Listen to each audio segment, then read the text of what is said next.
Talaga namang pwedeng ihalay si Janine Gutierrez sa international artist sa Hollywood. She is so beautiful, classic, gorgeous, and elegant, and most of all, stunning. At natural ang beauty ni Janine, walang retoke. Pero marami pa ring mga buzzer ang namiminta sa actress. Below the belt pa nga yung iba.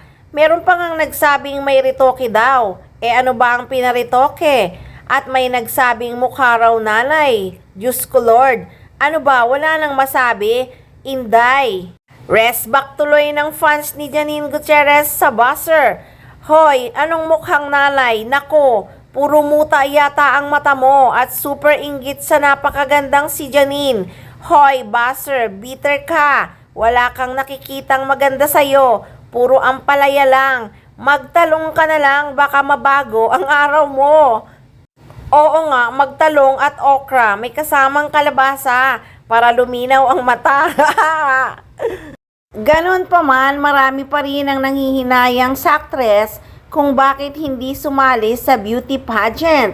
Bagay na bagay kasi talaga sa kanya. Sabi pa nga ng iba, napakaswerte talaga ni Jericho Rosales. Nasagot na rin talaga yan noon ni Janine Gutierrez na hindi daw talaga niyang pinangarap ang maging beauty queen. Pangarap niya talaga ang maging actress. Pero ako kasi personally, wala lang. Hindi ko lang talaga siya naging pangarap. I'm a fan of watching beauty pageants, pero I've always wanted to be an actress. O diba, hindi talaga niya pinangarap ang maging beauty queen. Actress talaga ang pinangarap ni Nini.